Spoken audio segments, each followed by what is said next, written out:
വീട്ടിൽ വെച്ച് നിസ്കരിച്ച് സലാം പറഞ്ഞിട്ട് സലാം വീട്ടിയിട്ട് മുസല്ലം അടുക്കിയിട്ട് മൊബൈൽ ഫോണിൽ കൂടാറില്ലേ?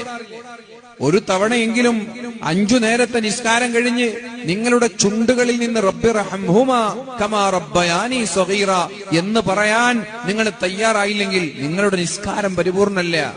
നിസ്കാരം പരിപൂർണമാവണമെങ്കിൽ നിങ്ങളുടെ മാതാപിതാക്കൾ വേണം. ഉമ്മയില്ലാതെ, ഉപ്പാക്ക് പ്രാർത്ഥിക്കാതെ, ഉമ്മയ്ക്ക് പ്രാർത്ഥിക്കാതെ ഒരു മനുഷ്യന്റെ നിസ്കാരവും പരിപൂർണാവില്ല. എവിടേക്കാ എണീറ്റ് ഓടുന്നത്?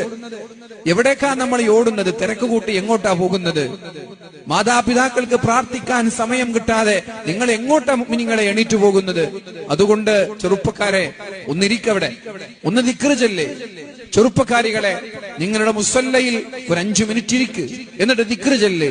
ദിക്ർ ചൊല്ലിയിട്ട് വേറൊരു പ്രാർത്ഥനയും നിങ്ങൾക്ക് താല്പര്യമില്ലെങ്കിൽ ഇതെങ്കിലും പറ, റബ്ബി റഹംഹുമാ കമാ റബ്ബയാനി സഗീറ.